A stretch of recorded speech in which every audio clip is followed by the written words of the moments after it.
creepypastas para tener de fondo mientras ves cómo traicionan a señor nostálgico y lo encierran en una creepypasta por 1000 años. Este título fue gracias a Poeta Zombie. Empecemos. La peor entrevista de trabajo de la historia. Hace un par de meses, me encontraba sin dinero, desempleada y desesperadamente buscando trabajo en los anuncios de Craigslist. Cada anuncio al que respondía se desmoronaba. Incluso llegué a ofrecerme para limpiar baños en un club nocturno. Después de estar en un trabajo estable y bien remunerado durante 3 años, no piensas en cómo es la vida fuera de esa estabilidad. Nadie te dice lo difícil que es encontrar algo. Siempre necesitas experiencia o un título, y para obtener un título necesitas ir a la universidad, algo que yo no hice. Después de casi un mes de búsqueda frenética para ganar algo de dinero, recibí una llamada telefónica. Era viernes, temprano en la tarde, cuando sonó. Era de un número desconocido, pero respondí con entusiasmo, con la esperanza de que fuera alguno de los anuncios de Craigslist devolviendo mi consulta. Tomé una respiración profunda antes de acercar el teléfono a mi oído. Hola. Hola. ¿Es Amanda Johnson? Dijo una voz amistosa al otro lado de la línea. Sí, soy yo. Intenté sonar profesional y entusiasta al mismo tiempo. Soy Brittany de Vector. Recibimos una recomendación de tu amiga Nicole Wiseman. No había hablado con Nicole en semanas. Supuse que había visto uno de mis tweets quejándome de estar desempleada. Eso es genial. He estado buscando trabajo. Respondí, sintiéndome instantáneamente estúpida. Obviamente estaba buscando trabajo, por eso me había llamado. Buenas noticias. Estamos buscando un gerente de tiempo completo. El salario inicial es de $15 por hora, y puedes ganar aumentos a medida que avances. Parecía demasiado bueno para ser verdad, pero estaba desesperada. Necesitaba algo ya. Mis ahorros se estaban agotando. Me quedaban, tal vez, 2 cheques de renta. Estoy absolutamente interesada. Contesté, algo dudosa. ¡Genial! ¿Podrías venir a una entrevista mañana a las 4? Preguntó, aún con entusiasmo. ¿A las 4 de la tarde? Pregunté. Las 4 me parecían una hora extraña. El sol ya se habría puesto para cuando terminara mi entrevista.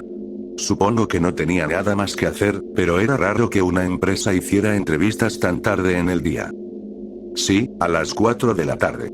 Respondió, con un tono más frío. De acuerdo, estaré allí. ¿Cuál es la dirección? Dije mientras buscaba algo con qué escribir. Después de que me diera la dirección y ambas colgáramos, corrí a mi habitación y comencé a buscar algo que ponerme. Después de decidirme por un par de jeans oscuros, una camisa blanca abotonada y unos zapatos planos, me fui a dormir con el corazón ansioso y un ligero nerviosismo. Después de todo lo que pasó tras esa entrevista, muchas personas me han preguntado: ¿cómo no viste las señales de advertencia? Y, honestamente, sí las vi. Ondearon violentamente frente a mi cara. Sonaron alarmas en mi cabeza. Soñé con señales de alto. Sabía que era demasiado bueno para ser verdad. Pero estaba desesperada y sin dinero. Así que me desperté esa mañana y salí de casa luciendo lo mejor posible.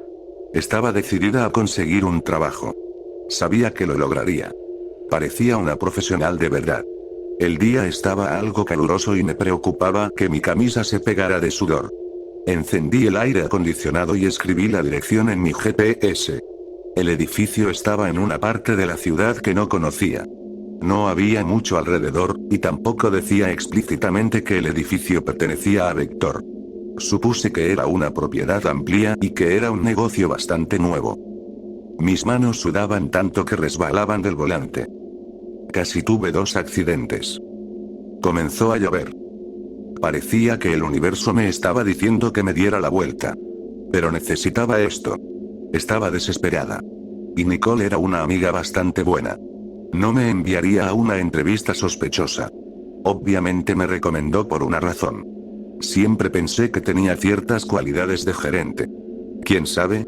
Tal vez prosperaría en este trabajo. Cuando finalmente llegué al edificio, había solo 3 autos en el estacionamiento. Debía ser una empresa nueva. Mis posibilidades eran bastante altas en este punto. Parecía una compañía desesperada por empleados. Los edificios circundantes estaban vacíos, lo que probablemente significaba que consiguieron un buen trato por el espacio. En ese momento, intentaba convencerme de que no estaba caminando hacia una trampa. La chica en la recepción tenía un cabello rubio brillante y dientes perfectamente blancos. Esperaba que no fuera una agencia de modelos, porque definitivamente no pasaría.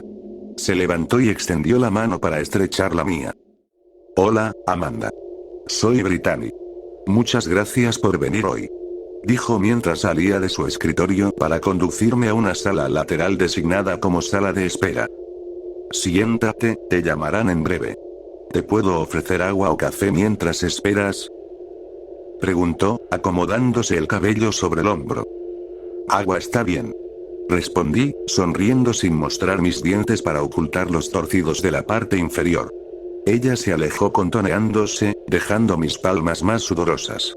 La habitación estaba bien iluminada y cálida. Estaba sentada frente a una puerta con una pequeña ventana esmerilada. En letras negras decía Arthur Raymond.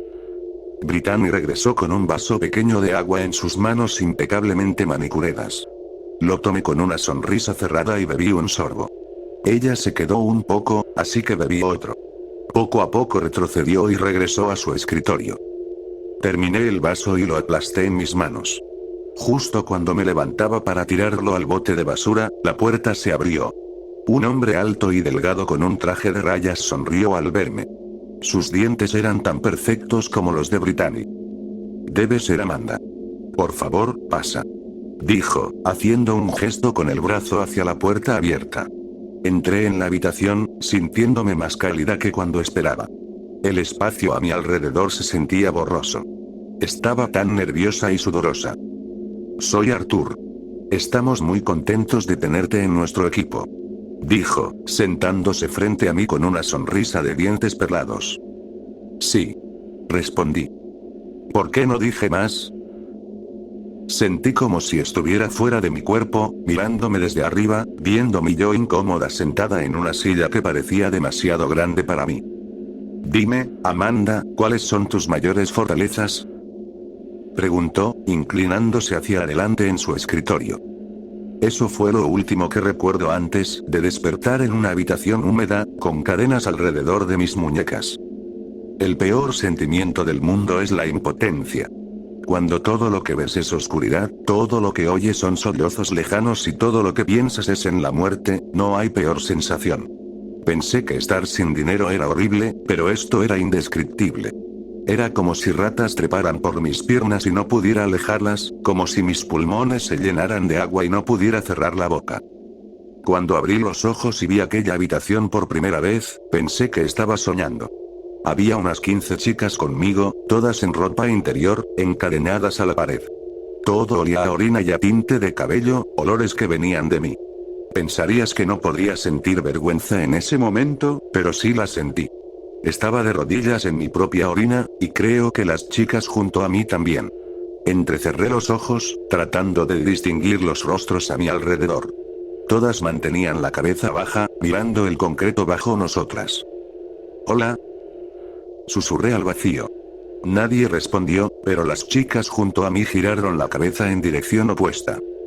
¿Dónde estoy? Volví a preguntar. Escuché un ruido al otro lado del cuarto, pero seguía sin obtener una respuesta. Por favor, ¿dónde estoy? Cállate. Me susurró con dureza la chica a mi lado. ¿Dónde? ¿No me escuchaste? Te dije que te calles. Él te va a oír. Me espetó, inclinándose hacia mí. Su voz estaba ronca, y podía notar que lloraba. Por favor. Susurré con el tono más pequeño que pude. Ella apartó la mirada y volvió a fijar sus ojos en el suelo de concreto. Después de unos minutos, comencé a llorar. Al principio fue bastante silenciosa, como si guardara un secreto. Pero tras un respiro agudo, mis sollozos se volvieron incontrolables. Gritaba, pataleaba y suplicaba ayuda. Las lágrimas nublaban mi visión, si es que había algo que ver, y mi cuerpo se sacudía en agonía. Las chicas a mi alrededor se giraron, desesperadas por alejarse de mí. Un minuto después, tal vez dos, una puerta al otro lado del cuarto se abrió de golpe, dejando que un destello de luz inundara mis ojos. Miré hacia la fuente de luz y vi la silueta de un hombre. Era alto y musculoso. Llevaba botas pesadas. Podía oírlas resonar mientras se acercaba a mí. Se arrodilló frente a mí y tiró de mi cabello hacia atrás, haciendo que soltara un gemido de dolor. Intenté enfocar mi mirada en su figura, pero parecía fundirse con la oscuridad. Una máscara negra cubría su rostro y guantes negros cubrían sus manos.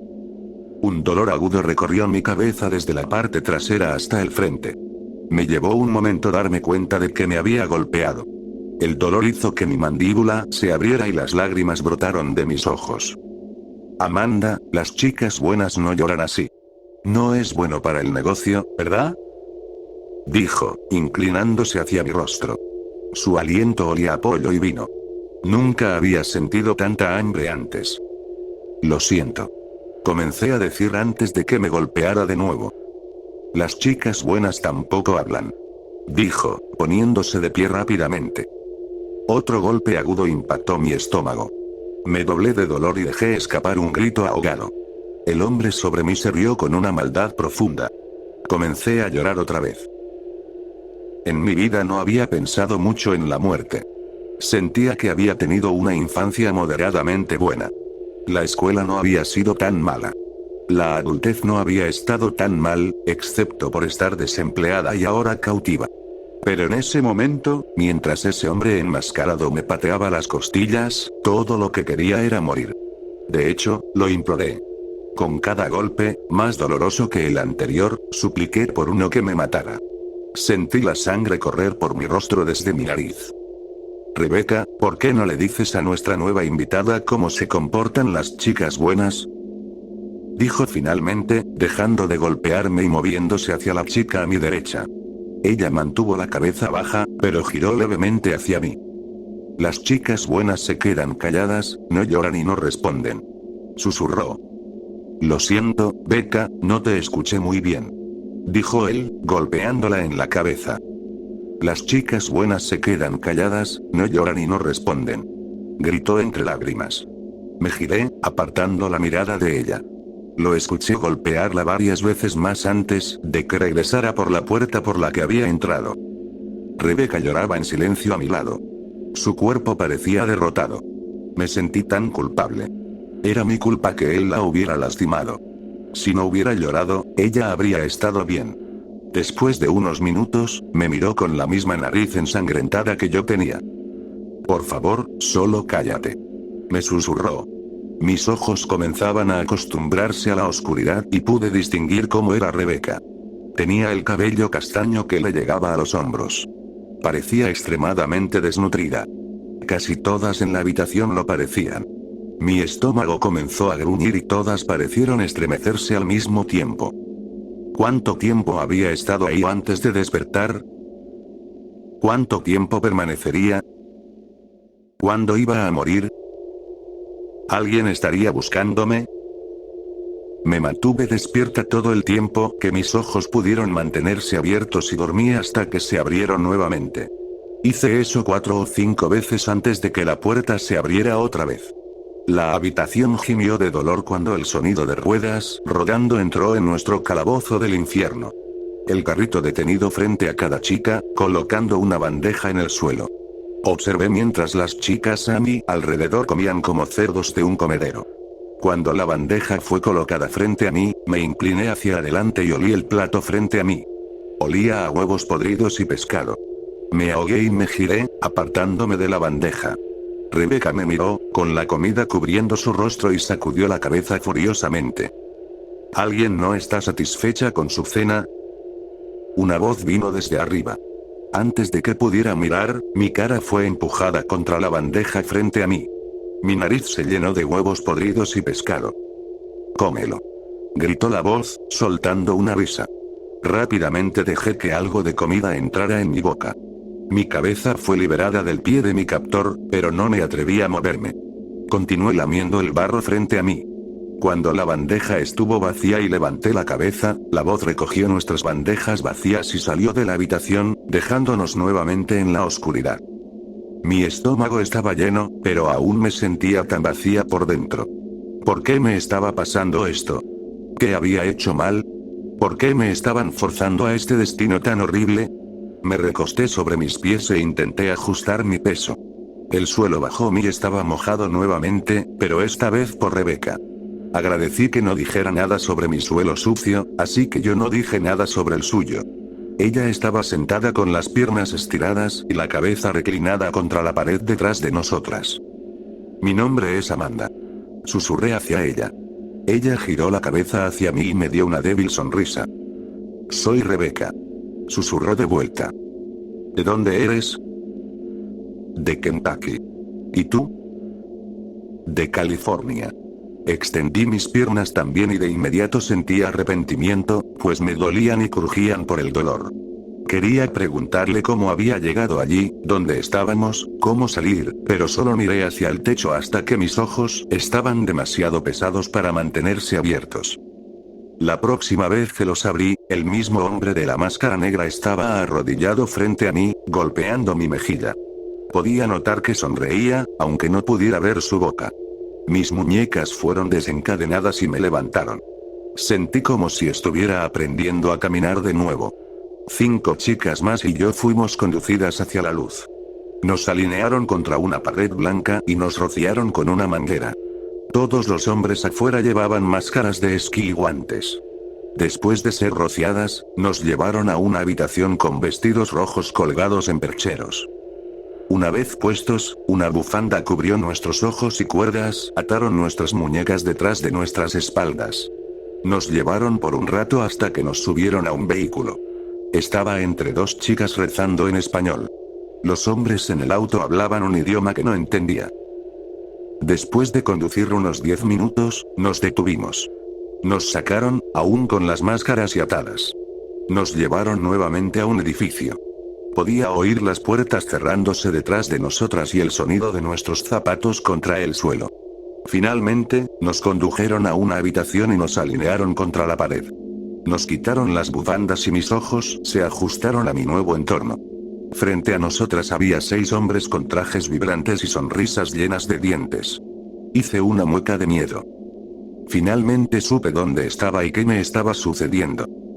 Estaba viviendo la peor pesadilla de mi mamá. Cuando tenía 6 años, mi mamá y yo ideamos una contraseña por si algo pasaba. Terciopelo rojo. Si alguien venía a recogerme de la escuela que no conociera, no debía ir con ellos a menos que me dijeran nuestra contraseña. Solo tuvimos que usarla un par de veces y solo una vez alguien no la sabía.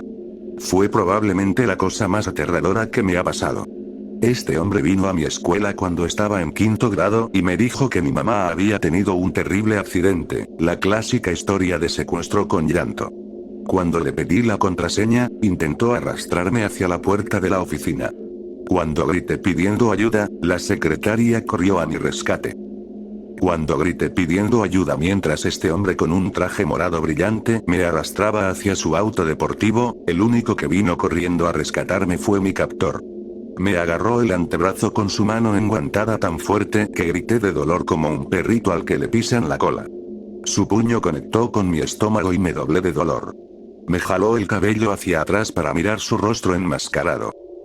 ¿Qué hacen las buenas chicas, Amanda? Escupió hacia mí. Cerré los ojos e intenté imaginarme en cualquier lugar menos aquí. Mantenemos el silencio. Dije. Mordí mi lengua hasta que comenzó a sangrar para evitar llorar. Las buenas chicas tampoco lloran. Me golpeó nuevamente en el estómago y caminó de regreso hacia las chicas que esperaban ser asignadas. El hombre de traje morado abrió la puerta para mí y me hizo una seña para que entrara. Bajé la cabeza y me senté en el asiento de cuero. Cerró la puerta y rápidamente se dirigió hacia su lado. Cuando entró, las puertas se cerraron con llave. Me sonrió con otra sonrisa llena de dientes. Eres mi novia esta noche. Te llamarás Beatriz.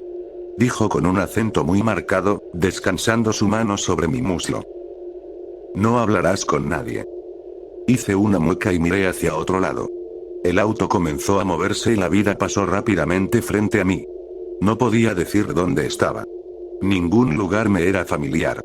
Todos tenían autos, cars o burros cubiertos de oro. Tenía la radio encendida, pero nada tenía sentido. Las canciones eran ruidosas y en un idioma que no entendía. Cuando el auto finalmente se detuvo, un hombre del ballet abrió mi puerta y me guió fuera del vehículo. Estábamos en un estacionamiento, pero parecía un palacio. Todo tenía joyas glamorosas y oro colgando del techo y pegado a las paredes. El hombre de traje morado cruzó el auto y me agarró del brazo para alejarme del ballet. Subimos una escalera cubierta con alfombra roja. Recuerda lo que te dije, no hables. Se inclinó y me dio un beso en la mejilla. Quería arrancarme la piel. Llegamos a la puerta principal y había dos mujeres altas con vestidos dorados sosteniendo libros de invitados. Una de ellas me miró con tristeza. Podía decir que eran estadounidenses. Tal vez eran como yo. Traté de mirar con una expresión suplicante, pero ya no me miraban.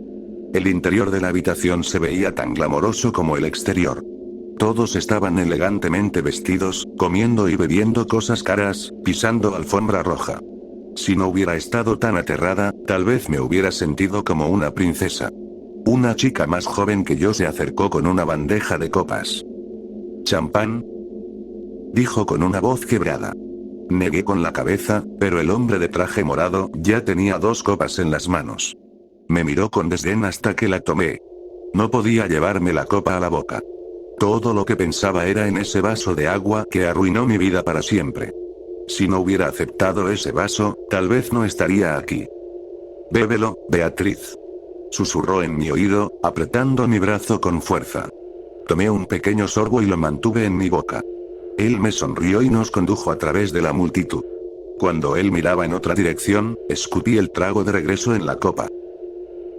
Todos los hombres estaban vestidos con trajes brillantes y vibrantes. Todas las mujeres eran chicas tímidas vestidas de rojo. Todas se veían asustadas y fuera de lugar. Algunas de nosotras hicimos contacto visual y apartamos la mirada avergonzadas. Vi a Rebeca al otro lado de la sala, con un hombre sosteniéndole el trasero. Un grupo de hombres la rodeaba y gritaba cosas. Ella se veía avergonzada. Todas lo estábamos. El hombre de traje morado se dirigió al grupo que rodeaba a Rebeca y lo saludó en el idioma que hablaba. Rebeca pareció suspirar de alivio cuando me reconoció. El hombre que la sostenía la soltó y se acercó a mí. Se frotaba la barbilla y miraba mi vestido. Dijo algo al hombre de traje morado que lo ofendió y comenzaron a gritarse. Rebeca me miró e inclinó la cabeza hacia la derecha. Seguí sus ojos y vi la luz brillante de una señal de salida. Aunque estaba en un idioma que no entendía, supe que significaba una vía de escape. Nuestras citas comenzaron a gritar furiosos y a quitarse los abrigos. Mientras la multitud se arremolinaba para ver la pelea, Rebeca y yo retrocedimos lentamente hacia la puerta, nuestra salida. Nadie nos miraba. Se sentía demasiado bien para ser verdad. Rebeca llegó a la puerta antes que yo y salió sin apenas abrirla. La seguí y comencé a correr tras ella. Ella había dejado sus zapatos en el callejón, así que yo también dejé los míos. Estaba tan hambrienta y débil que no podía seguir su ritmo.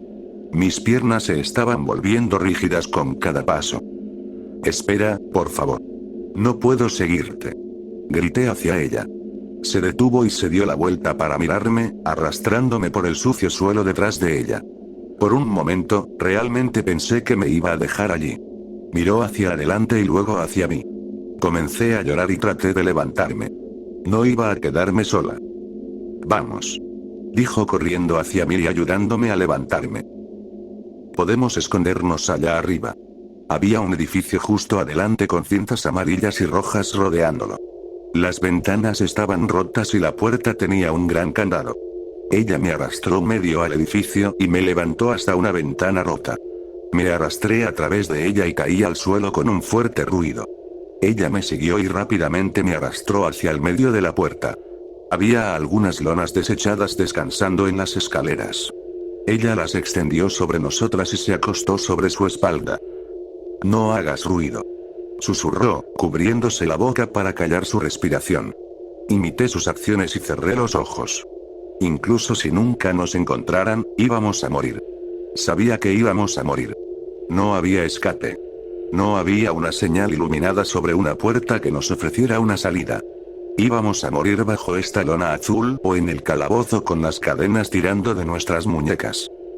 Me quedé allí un rato, concentrándome en no respirar demasiado fuerte hasta que finalmente me quedé dormida. Ya no soñaba. Solo era oscuridad y silencio. Cuando desperté, Rebeca ya no estaba. Normalmente, valoraba estar sola, pero esto era insoportable. Empujé la lona de encima de mí y dejé que la luz del exterior inundara mis ojos. Era tan brillante que me dolía. Gateé hasta la ventana por la que habíamos entrado y asomé la cabeza. Pasaba muy poca gente y algunos autos pasaban de vez en cuando. Tal vez Rebeca me estaba tendiendo una trampa. En cualquier momento, los hombres enmascarados iban a aparecer por las ventanas y arrastrarme hacia mi muerte. Pero tal vez, la muerte no sería tan mala. Había estado pensando mucho en eso y ya no me parecía tan tabú. Gateé lejos de la ventana y me recosté contra la pared, comenzando a llorar. Después de unos minutos lamentándome, una bolsa de plástico atravesó la ventana y una manzana rodó por el suelo. Casi salté hacia la manzana para recogerla. Nunca había ingerido algo tan rápido. Estaba prácticamente terminándola cuando Rebeca volvió a través de la ventana. Encontré un mercado, dijo, cayendo al suelo. Registramos la bolsa y nos llenamos la boca de frutas y verduras crudas. Nunca me había gustado el brócoli, pero me había comido como 3 cabezas en cuestión de minutos. Mi estómago gruñó de satisfacción. Cuando terminamos, nos recostamos en el suelo mirando el techo. ¿Tienes un plan?, pregunté con hesitación. Yo no tenía plan, ¿quién era yo para asumir que ella sí? No realmente. Suspiró. Tal vez podamos encontrar un aeropuerto. ¿Encontrar a alguien que nos lleve a casa? ¿Por qué nos llevarían a casa? No lo sé. Suspiró nuevamente. Decidí levantarme después de un rato para ver si había un baño en la casa. Subí las escaleras en silencio y miré en cada habitación. Había un pequeño baño en una esquina, con nada más que un inodoro. No había agua en él, pero supuse que a Rebeca no le importaría ver lo que había hecho, ya que ella también había estado sentada en eso por un tiempo. Nunca había estado tan feliz de sentarme en un inodoro. Me quedé allí demasiado tiempo y Rebeca gritó mi nombre frenéticamente desde el fondo de las escaleras. Estoy bien, encontré un baño. Respondí. Salí del baño y bajé las escaleras para encontrar a Rebeca llorando en sus manos. ¿Qué pasa?, pregunté, tratando de no acercarme demasiado a ella. Estoy tan asustada. Nos abrazamos por un largo rato, solo llorando y jadeando. Después de algunas horas más de autocompasión y ataques de sollozos, decidimos intentar encontrar más comida para comer. Rasgamos nuestros vestidos por la parte de abajo para que no pareciera que estábamos en el baile de graduación. Todos a nuestro alrededor estaban tan elegantemente vestidos que parecíamos integrarnos. Llegamos al mercado al aire libre donde Rebeca había estado antes y comenzamos nuestras compras. Nunca había robado. Me sentía horrible incluso por tomar accidentalmente el bolígrafo con el que había firmado mi recibo. Rebeca lo hacía sin dudarlo. Se acercaba a las mesas y dejaba que una naranja o un pan se deslizara en la bolsa improvisada que había hecho con los restos de nuestros vestidos. Yo solo tomé 2 manzanas y un tallo de apio. Después de terminar y encontrarnos de nuevo en el frente, Rebeca sonrió por primera vez. Mostró sus dientes y sus ojos brillaron. Conseguí mucho, podemos comer por unos días si somos cuidadosas. Dijo abriendo su bolsa para mostrar la abundancia que había reunido. Yo no hice tan bien. Dije abriendo la mía. Está bien. Encogió los hombros. La próxima vez lo harás mejor. Comenzamos el camino de regreso a nuestra casa actual. Tomamos los caminos traseros para evitar ser vistas por alguien. Estábamos a la vista de la casa cuando alguien vino detrás de nosotras. Un trapo con mal olor cubrió mi nariz y me dejó de rodillas. Mi bolsa de comida cayó al suelo y sentí como mis rodillas se raspaban con el cemento. Intenté gritar, pero estaba dormida antes de que algún sonido pudiera salir de mi boca. Desperté de nuevo en mi calabozo del infierno, encadenada por las muñecas, con lágrimas en los ojos. Quiero disculparme por no haber actualizado en unos días. Revivir estos momentos ha resultado ser más difícil de lo que pensaba. Me dijeron que escribir mi experiencia me ayudaría a sentirme mejor con todo, pero solo ha traído pesadillas y dolor. Sin embargo, continuaré escribiendo porque tal vez al final, sentiré algún tipo de cierre. Algún tipo de liberación. Voy a ahorrarme los detalles de lo que ocurrió en los siguientes días. Todo fue igual. Cada segundo de mi día lo pasé en un dolor agonizante. Me pusieron en una habitación sola con una bolsa sobre la cabeza. Era imposible respirar profundamente. Nunca sabía cuándo iba a llegar alguien. Cada golpe era una sorpresa. No tuve nada que comer ni beber durante tal vez 3 días. Cuando terminó, casi me emocioné de volver a la habitación con las otras chicas. Esperaba que Rebeca todavía estuviera allí. Quería, en realidad, necesitaba saber si estaba bien. Cuando me llevaron de vuelta al calabozo, Rebeca ya estaba allí. Tenía la cabeza agachada y las piernas extendidas hacia un lado. No levantó la mirada cuando entré. Estábamos encadenadas frente a frente, lo que hacía casi imposible hablar sin que nos escucharan. Creo que esa fue la parte más horrible. No podía hablar con ella ni disculparme por todo lo que había pasado. Los siguientes días fueron incómodamente silenciosos. Estaba sentada junto a chicas que no conocía, pero que había visto en la fiesta. Me liberé y la chica a mi derecha gruñó y se apartó lo más que pudo. Lloré hasta quedarme dormida después de eso. No sé por qué me dolió tanto, pero lo hizo. Después de un rato, la puerta se abrió y entró la bandeja rodante, comenzando a repartir nuestra comida semanal. Nunca había comido algo tan rápido. Ni siquiera la manzana de la casa con Rebeca. Me devoré mi comida como la buena chica que era. Sabía lo que significaba la comida. Significaba que venía una fiesta. Y eso significaba otra oportunidad de escapar. Y eso era lo que iba a hacer. Esta vez iba a salir. Lo sentía. Llegó el momento en que los hombres enmascarados nos llevaron a ducharnos para la fiesta. Rebeca no estaba en este grupo. Me prometí a mí misma que si escapaba, encontraría la manera de regresar por ella. No la dejaría en ese infierno.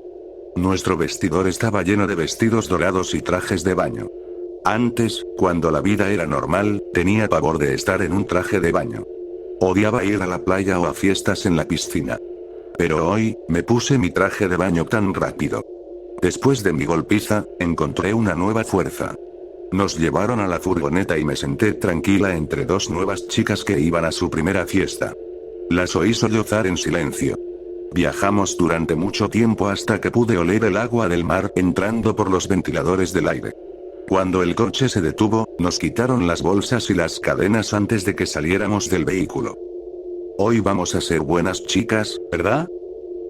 Dijo uno de los hombres enmascarados, acariciándonos las mejillas. Consigan algunas buenas chicas para unirse a nosotros. Dijo otro mirando al frente. Mi corazón se hundió. Nuestra tarea hoy era atraer a chicas inocentes a una vida de infierno. No hagan nada inteligente, chicas. Dijo el primero, mirándome directamente. Miré hacia otro lado, sintiéndome culpable. Pero tenía razón, iba a intentar algo. Iba a ser libre. Era una playa privada, bloqueada con una cuerda de terciopelo. El área estaba llena de gente. Había 2 carpas a un lado a las que las chicas estaban llevando a los hombres. Cuando digo chicas, lo digo en serio. La mayoría de las mujeres aquí no podrían tener más de 17 o 18 años. Se veían demacradas y exhaustas. Iba a ayudar a todas. Cuando regresara a casa, encontraría la forma de salvarlas. Inmediatamente comencé a buscar personas que hablaran inglés. No nos estaban vigilando tan de cerca esta vez. Uno de nuestros objetivos era atraer chicas para que regresaran con nosotras. Nos permitieron hablar con la gente y aproveché la oportunidad. Intenté hablar con todos. Muy pocas personas hablaban inglés, así que me retiraba rápidamente y me perdía en la multitud. Encontré a una pequeña rubia de California que estaba muy borracha. Estaba tratando de hacerla decirme dónde se hospedaba cuando un hombre se acercó por detrás y me arrastró hacia él. «¿Vas a venir conmigo, hermosa?», me susurró al oído con un acento grueso y pegajoso. Traté de zafarme, pero me sujetaba tan fuerte. Entré en pánico de repente.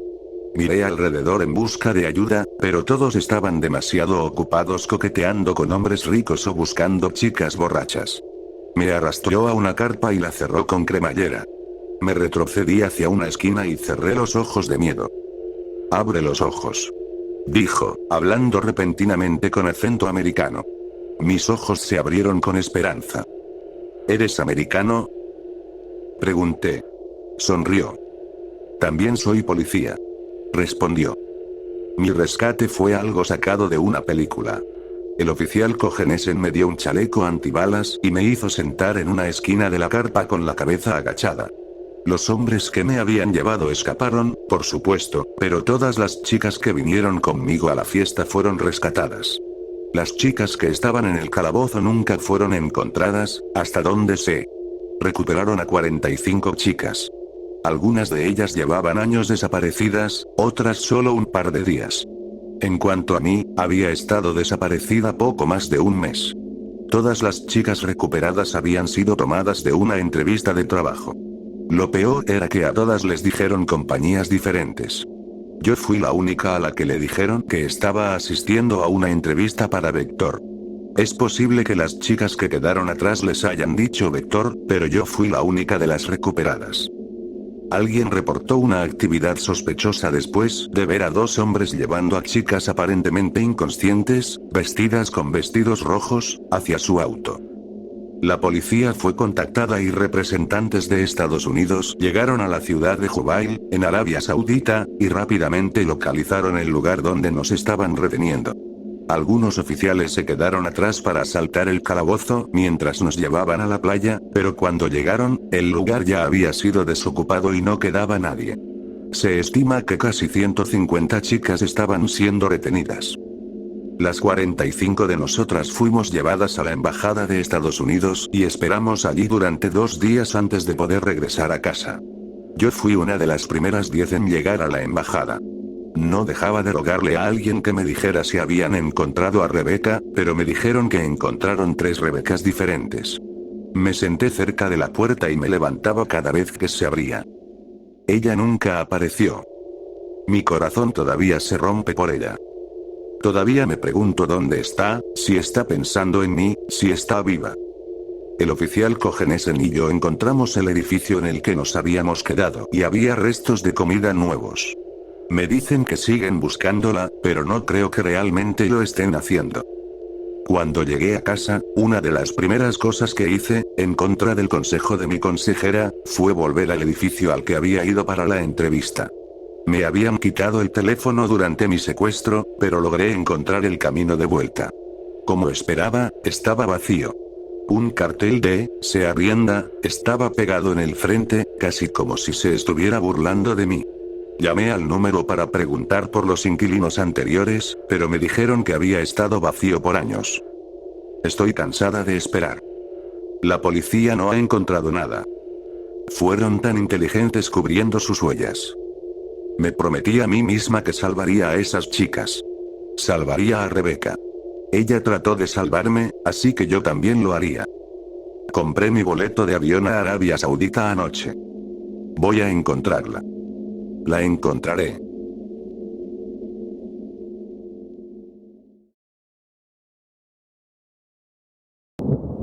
Después de salir del coma, mi percepción del mundo real cambió. Hace 2 años, morí. No fue nada especial.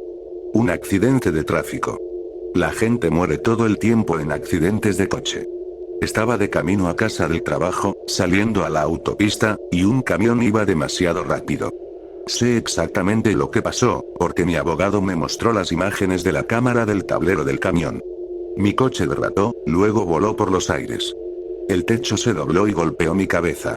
Ambos pulmones se perforaron, mis piernas se rompieron, la mitad de mis costillas se agrietaron. Estaba inconsciente, casi muerto, cuando llegaron los paramédicos. Estuve en el quirófano durante 16 horas, y en ese tiempo morí durante 95 segundos. Milagrosamente, los cirujanos me salvaron la vida. Estuve en coma durante 8 meses. Pensaron que nunca despertaría. Pero, de alguna manera, lo hice. Primero dijeron que nunca sobreviviría. Luego dijeron que nunca despertaría.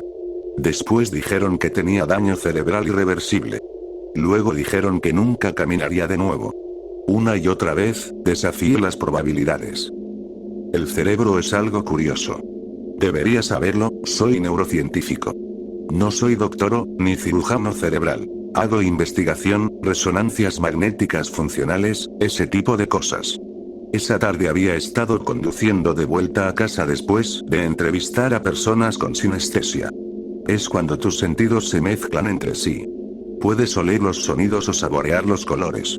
Estábamos probando la hipótesis de que las personas que dicen ver auras en realidad son sinestésicas. Ven el estado de ánimo de una persona a través de sus expresiones faciales y su lenguaje corporal, y su cerebro interpreta eso proyectando colores a su alrededor. No sé si es cierto, aún falta mucho para que estemos listos para publicarlo. Esto es para decir que cuando finalmente logré convencer al hospital de que me dieran el alta, todavía con un bastón y algunos mareos ocasionales, tenía una idea bastante clara de lo que debía esperar. Eso no me preparó para la experiencia real. Ya me había acostumbrado a las paredes blancas y a los pitidos de las máquinas en algunos cuartos de hospital. El viaje en taxi de regreso a casa fue abrumador, empeorado por llegar a una casa vacía, sin comida y con casi ningún mueble. ¿Conoces la parte de los votos matrimoniales sobre hasta que la muerte nos separe? Resulta que mi esposa pensó que esos 95 segundos de muerte todavía contaban. Se había mudado con otro tipo durante mis 8 meses de vacaciones. Estoy seguro de que estaba encantada de que finalmente pudiera consentir en vender nuestra casa.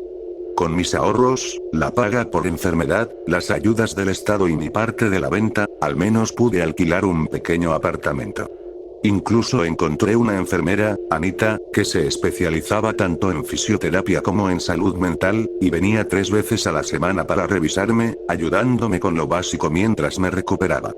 Al principio dormía 18 horas al día, y me abrumaba estar más de unos minutos fuera. Menos mal que existía Entregao. Durante varios meses me fui recuperando gradualmente. Pude caminar por mi apartamento sin agarrarme a las paredes, e incluso salí de compras con Anita, y luego, más tarde, sin ella. Eventualmente la convencí para que me llevara al trabajo, solo por un día. Seguía siendo empleada allí y esperaba regresar a medio tiempo pronto. Ahora, lo que pasa con ser neurocientífica es que tienes fácil acceso a escáneres cerebrales. Todos nos habíamos escaneado el cerebro un par de veces, e incluso tengo una imagen de mi escáner cerebral sobre mi escritorio en casa. Mi ex esposa al menos fue lo suficientemente amable como para empacar mis cosas con orden. Así que una de las primeras cosas que hice, después de asegurarme de que no habían tirado mi taza de café, fue hacerme un nuevo escáner. ¿Sabes qué es la amígdala? Son un par de pequeños trozos de tejido cerebral, cada uno del tamaño y forma de una almendra. Es muy importante para regular las emociones, entre otras cosas. Tu cerebro recibe una enorme cantidad de datos, mucho más de lo que puede procesar, y la amígdala actúa como una especie de algoritmo y filtro de reconocimiento de patrones. Para simplificar enormemente mis 2 décadas de experiencia, hay 3 cosas que la amígdala hace cuando recibe datos. Si percibe estímulos amenazantes o abrumadores, te envía al modo lucha. Huida. Parálisis. Tu sistema límbico toma el control y actúas de forma emocional en lugar de racional. Si detecta un patrón familiar de estímulos, activa la parte de tu cerebro que sabe cómo manejar la situación. Esto básicamente te pone en piloto automático, y es por eso que puedes conducir hasta el trabajo sin recordar realmente el trayecto. Y si detecta un evento no familiar, pero no amenazante, moviliza tu lóbulo frontal. Este es el cerebro racional, el pensante, y es como podemos aprender nuevas habilidades como cálculo o piano. La amígdala hace una gran cantidad de filtrado antes de pasar los datos que considera relevantes. He visto imágenes de cerebros sanos innumerables veces. También he estudiado muchos cerebros con daño en la amígdala. Nunca antes había visto una amígdala que se pareciera a la mía, después del accidente. Eso ciertamente explicaba por qué seguía teniendo dolores de cabeza y mareos. Para ser honesto, estaba peor de lo que los médicos habían comprendido, pero siendo neurocientífico, sabía qué mentiras contarles para mantenerlos ocupados. La verdad es que apenas podía concentrarme, ni visual ni mentalmente, durante más de media hora. Y ahora sabía por qué. Por lo que pude deducir, el rol de reconocimiento de patrones de mi amígdala estaba funcionando perfectamente. El filtro no. Los efectos de esto se redujeron algo gracias a dosis muy altas de psicoestimulantes para mantener activo mi córtex frontal, y antipsicóticos para ayudarme a moderar mis emociones y reducir la agitación mental. Básicamente, esta combinación de medicamentos parecía al menos parcialmente efectiva en moderar mi función cerebral de la manera que mi amígdala ya no era capaz de hacer. Pero estos son medicamentos poderosos, y el uso prolongado podría causar aún más daño cerebral, así que estaba reduciendo la dosis. Lentamente, pero más rápido de lo que los médicos habrían permitido si hubiera sido honesto sobre mis síntomas. Puedo decirte cuándo empezó, o al menos cuando lo noté por primera vez. Mis medicamentos estaban al 50%, y Anita solo venía una vez por semana, así que era un jueves. Tocó el timbre como de costumbre, abrí la puerta como de costumbre, ella entró como de costumbre. Con una larva en la mejilla derecha. ¿Tienes algo en la mejilla?, le dije, observando cómo la larva gris de 3 centímetros se movía ligeramente. Oh, dijo Anita, casi desinteresada, y se limpió la cara. Lo único que logró fue moverla un poco hacia un lado. Y luego, lo más inquietante, miró en el espejo de mi pasillo, parecía satisfecha, y procedió a hacer sus revisiones habituales sobre mí. Déjame decirte, fue un examen incómodo. Durante todo el tiempo no dejaba de mirar esa cosa, esperando que inevitablemente cayera sobre mí. Ella actuaba como si ni siquiera estuviera allí. Media hora después, terminó sus pruebas. Me dijo que estaba mejorando bien, aunque mis ojos estaban un poco dilatados. No le dije que los suyos también lo estarían, si hubiera pasado 30 minutos mirando una larva arrastrándose por la cara de alguien. Podría haberlo ignorado. Especialmente porque no pasó nada más durante el resto del día. Y cuando digo nada, es nada. 10 horas despiertas seguidas de media hora de interacción social concentrada, aunque me estaba recuperando, eso me agotó, y me fui a la cama, como solía hacer después de sus visitas. El viernes por la mañana decidí que quería un cambio de mi comida habitual. Una tienda local estaba a solo 10 minutos caminando, así que me dirigí hacia allá. Quería cereal y fruta. Al entrar en la tienda, me preparé para el fuerte sonido de la campana que sonaba cuando abrías la puerta, algo que me molestaba incluso antes de que arruinara mi amígdala. No me preparé para el olor. Algo putrefacto atacó mis fosas nasales en el momento en que abrí la puerta. Me atraganté, me tomé un momento para recomponerme y me dirigí a la sección de cereales. Eso estuvo bien. Agarré una caja de Frosties. Luego me dirigí a la sección de frutas, y encontré la fuente del olor. La fruta estaba podrida. El moho gris y verde cubría toda la fruta allí. Los plátanos estaban negros y blandos, al menos creo que estaban blandos. No me atreví a tocarlos. Helen. Le llamé a la mujer en la caja. Helen, ¿qué pasa con la fruta? Helen me miró. ¿Qué quieres decir? Está podrida. Helen salió hacia mí e inspeccionó las estanterías. Levantó un par de trozos de lo que decía ser manzanas, según un cartel escrito a mano. Mirándolos uno a uno, finalmente eligió 2 que no parecían mejores ni peores que el resto. Sí, voy a tirar estas. Trae lo que quieras a la caja, las reviso por ti. Solo compré el cereal. Me quedé en casa los siguientes días. Podía concentrarme lo suficiente para leer artículos sobre neurociencia un par de horas al día, en sesiones cortas. Mientras tanto, intentaba ponerme al día con mi lista de Netflix, que ya era larga antes de mi tiempo fuera de la vida.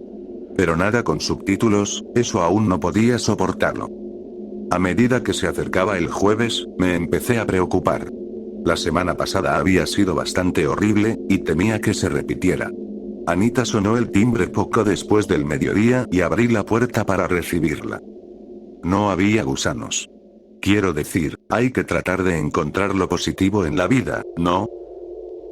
La ropa de Anita, que normalmente era su uniforme azul claro del NHS, estaba oscura y rasgada. Parecía que la habían arrastrado por un arbusto. Pero eso no fue lo peor. Ella tenía, bueno, es difícil decirlo. Era como un contorno. Una especie de sombra negra difusa que la rodeaba. Como mencioné antes, he trabajado en el fenómeno supuesto de las auras, y he leído y escuchado muchos relatos en primera persona. Esta sombra se parecía a esas, pero nunca había oído hablar de la sensación de terror que emanaba de esta enfermera. Empecé a decirle a Anita que no me sentía bien. Ella entró de todos modos. Esto solo tomará unos minutos.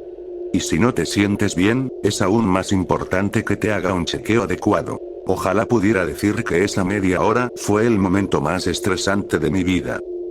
Anita no hizo nada fuera de lo común. Tomó mis biométricos, como siempre, y se fue. Todo ese tiempo, sin embargo, estuve observando cómo la sombra se movía y pulsaba a su alrededor. Tuve suficiente tiempo para hacer algunas buenas observaciones científicas. Las pulsaciones estaban más o menos sincronizadas con un latido del corazón, pero no con el mío. El mío estaba acelerado. Solo puedo suponer que estaban sincronizadas con el de ella. Observé cómo partes de la sombra se extendían en pequeños tentáculos, moviéndose en el aire. Se sentían frías cuando me tocaban. Después de que se fue, aún tan alegre como siempre, me retiré a mi habitación. Puse algo de basura en Netflix, pero realmente no lo estaba viendo. Siempre he tenido una mente científica, y mientras me preocupaba, una idea empezó a formarse. No salí de la casa en días. Leí todo lo que pude sobre auras, los artículos científicos, las cosas espirituales que siempre había considerado tonterías, todo. Leí sobre los efectos secundarios de mi medicación, y los efectos reportados de la combinación específica, muy pocos. Y se me ocurrió una idea. ¿Qué pasaría si mi biología específica, mis lesiones específicas y estos medicamentos específicos tuvieran un efecto inusual? Así que dejé la medicación. Ya estaba tomando la mitad de las dosis. Pasé 2 días con un cuarto, 2 días con un octavo, y luego nada. No consulté a los médicos, ya sabía lo que dirían. Esto no mejoró mis dolores de cabeza, pero el paracetamol común me ayudaba. Un par de semanas después de soportar 2 visitas más de Anita, salí de la casa. Esto fue el miércoles pasado. Era temprano en la tarde, bastante tranquilo sin nadie alrededor. Pude ver las casas familiares, algunos árboles, muebles urbanos, las cosas típicas que ves en cualquier calle residencial. Pero estaban lejos de ser normales. Los árboles estaban podridos. Las pocas hojas que quedaban estaban marchitas y cubiertas de hongos. Los troncos y ramas estaban partidos, saliendo cosas horribles parecidas a setas desde su interior. No podía decir si los árboles estaban muertos, pero definitivamente no estaban sanos. Las señales de tránsito estaban descoloridas y oxidadas, y la carretera misma estaba deteriorada, cubierta de grietas y baches llenos de algún tipo de líquido. Parecía barro, pero se veía viscoso. Definitivamente no quería probar esto tocándolo. Las casas estaban en ruinas. Muchas parecían a punto de caerse, y una con un cartel de en alquiler. Fuera de ella, tenía el techo hundido. Una casa estaba recién pintada, y la incongruencia entre la estructura casi colapsada de la casa y la pintura limpia me hizo doler la cabeza. Pero incluso entonces, la pintura ya comenzaba a pelarse. Si no fuera por la pintura fresca, la escena frente a mí fácilmente podría haberse confundido con una calle abandonada en una película postapocalíptica. Se me ocurrió un pensamiento. Volví a entrar, tomé mi teléfono y saqué una foto de la calle. Al mirar la foto en la pantalla de mi teléfono, todo parecía normal. Me quedé allí por un largo rato, comparando lo que veía el teléfono y lo que veían mis ojos. Uno de los dos me estaba mintiendo, pero ¿cuál? Me di la vuelta y regresé a mi casa, que ahora veía con paredes derrumbadas y musgo, creciendo de una multitud de grietas similares a telarañas, y reflexioné sobre la pregunta. Nuestros cerebros son extremadamente poderosos, capaces de procesar mucha más información que una cámara de teléfono. Creo que nuestros ojos ven el mundo tal como es, y nuestro cerebro filtra la información para presentarnos la versión aceptada del mundo. Yo ya no podía hacer eso. El daño cerebral tan particular que sufrí normalmente habría matado a una persona. Podría ser la primera persona en sufrir este daño específico, y tener la mala suerte de sobrevivir con el resto de mis facultades mentales intactas. Tal vez haya algunos otros como yo, confinados en instituciones psiquiátricas en algún lugar. Decidí allí mismo que no me dejaría someter a tal encarcelamiento. Soy científico. Experimento, observo, recojo datos. Así que eso fue exactamente lo que hice. Esa tarde tomé mi teléfono, una libreta y un portapapeles, y me dirigí al centro de la ciudad. Sin los medicamentos que ayudaban con el filtro que solía hacer mi amígdala, podía ver el mundo real con más claridad que hace 2 semanas. Pasé junto a algunas personas en el camino hacia el centro comercial. Todas estaban rodeadas por esas sombras, y ahora podía distinguirlas con más definición. Las sombras tenían forma humana, cubriéndolas completamente como un traje espacial, pero la forma fluctuaba. Desde el otro lado de la calle, no quería acercarme demasiado, podía distinguir tentáculos oscuros y translúcidos saliendo de las sombras. Pero cuanto más miraba, más me daba cuenta de que, en su mayoría, no salían de las personas, sino que entraban en ellas. Cuando llegué al centro comercial me senté en un banco poco usado, lo suficientemente cerca para observar a la gente, pero lo suficientemente lejos para que pocos pasaran cerca de mí. A la hora del almuerzo, la gente se sentaba allí a comer sus sándwiches, pero ya eran casi las 4. Me anoté mentalmente que debía irme antes de las 5, para evitar las multitudes. Tomé algunas fotos, pero todas salieron normales. Mi cámara no iba a ayudar, así que en su lugar comencé a dibujar a la gente. Tomé una clase nocturna de dibujo hace unos años, así que tenía la habilidad suficiente. Después de 5 o 6 dibujos miré las imágenes, tratando de discernir algún patrón. Los tentáculos se introducían en los cuerpos de las personas por todas partes, pero estaban mucho más enfocados en el corazón y la cabeza. La fuente de la sangre, y la fuente de nuestro pensamiento. Era principios de abril, y me sorprendió la cantidad de moscas que zumbaban alrededor de las personas que dibujaba, pero no les presté mucha atención. En ese momento no pensé que fueran importantes. Pasé a dibujar los edificios en ruinas, la ubicación del musgo y el moho en la carretera, y el estado deplorable de los autos que pasaban. Alrededor de las 4:30 me levanté y caminé de regreso a casa.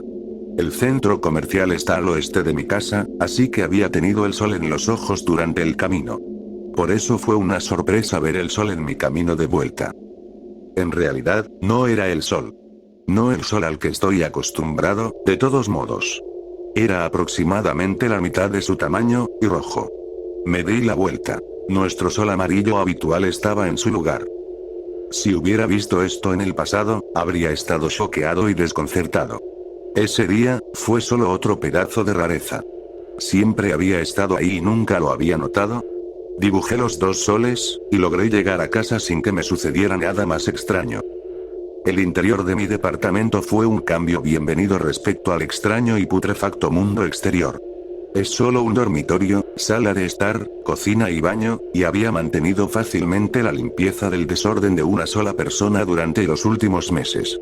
Aún así, ahora podía ver el moho y las manchas de humedad en las paredes, la madera podrida de los muebles y extrañas grietas en el yeso.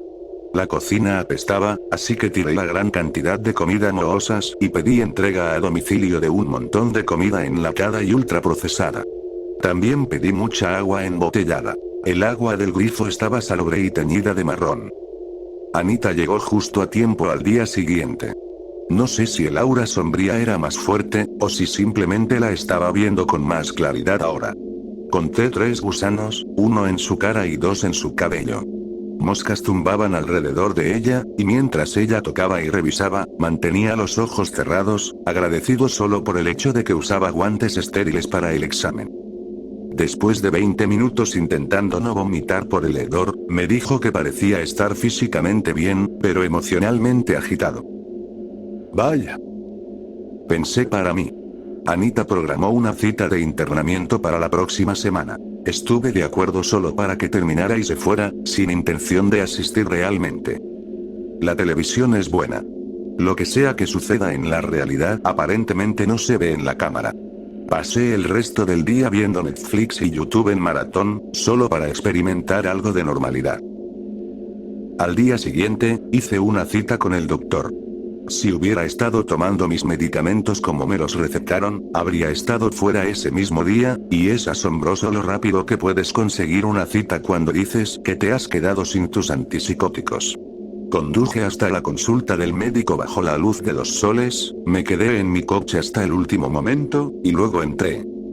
Mi médico estaba a tiempo, hurra. Fui acompañado a su oficina por una recepcionista cuya piel apenas se mantenía en su rostro. Me senté frente a un hombre bajo, calvo, de piel blanca, con bata. O al menos, eso creí que debía ser blanco. Las manchas dificultaban estar seguro. Me pregunté si llevaba meses sin lavarla o si había recogido toda esa suciedad en solo un par de días.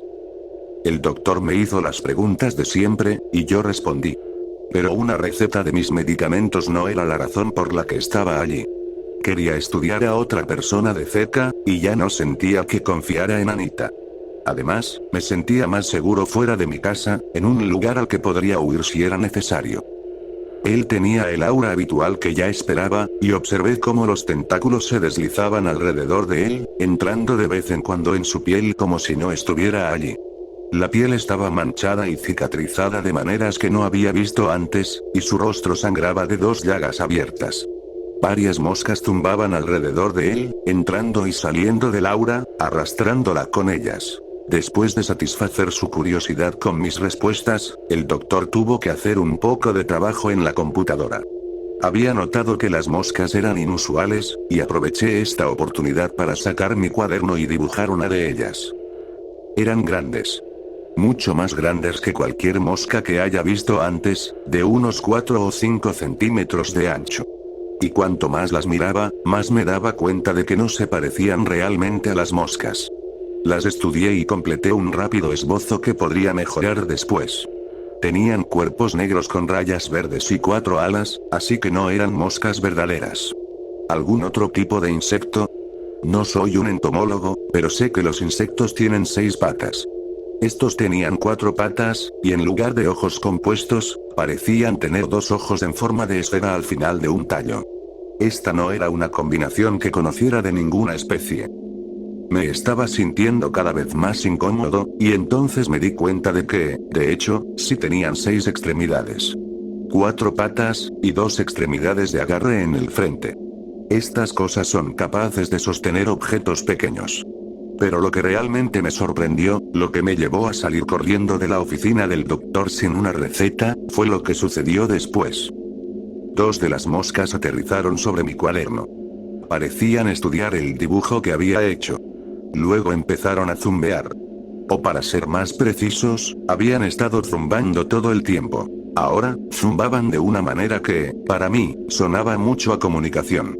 El zumbido de los insectos proviene de las alas al volar, pero lo escuché incluso de los 2 que no estaban volando.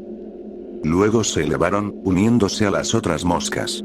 10 u 11, creo, flotando a medio metro de mi cara, y todas mirándome y zumbando entre ellas. Hasta ese momento se habían contentado con ignorarme. Pero ahora sabían que podía verlas. Corrí, sin decirle una palabra al doctor. Llegué a mi coche y conduje lo más rápido que pude de regreso a casa, sin mirar atrás para ver si me seguían. Llegué a mi departamento, corrí adentro y comencé a cubrir cualquier agujero por el que pudieran pasar. Ropa contra el marco de la puerta, cinta adhesiva en las rejillas de ventilación, lo que sea que pudiera para sellarme adentro. Ahora, cuando una persona sale corriendo de la consulta del doctor aterrada, es normal hacer un seguimiento. Cuando no están tomando sus medicamentos antipsicóticos, resulta que el seguimiento es con la policía. 2 horas después, los policías llegaron a mi puerta, preguntando si estaba bien. No había hecho nada ilegal, excepto posiblemente ir a exceso de velocidad en el camino de regreso, así que hablé con ellos a través del cristal de la ventana de mi sala. Les convencí de que no era un peligro inmediato para mí ni para los demás, y finalmente se fueron a hacer su informe. Sus moscas no. Unas 12 o más moscas, zumbando contra mi ventana. Arrastraban el aura sombría con ellas, trazando gruesas líneas de ella a través del aire mientras volaban. Vi que algunas desaparecían, y al principio asumí que intentaban encontrar otra entrada. No hubo suerte. Poco después, aparecieron otras 100. Y esto, temo, es donde termina mi historia. Mi entrega de comida y agua debería durar una semana, tal vez 2. Ahora vivo casi exclusivamente en mi dormitorio, saliendo solo para usar el baño y para asegurar los huecos por donde las moscas han estado intentando cavar. Entre las moscas y sus rastros de sombras, apenas puedo ver algo fuera, aparte de la luz amarilla filtrándose durante el día y la luz roja del sol poniente. Apenas puedo dormir, en parte porque vivo en un miedo constante, y en parte porque el zumbido de miles, decenas de miles, de moscas es abrumador. Así que, sin nada más que hacer, estoy publicando mi relato en internet. Como si eso fuera a hacer algo. Lo mejor que puedo esperar ahora es que me quede sin comida y muera de hambre. No quiero saber qué me pasará si logran entrar mientras aún estoy vivo.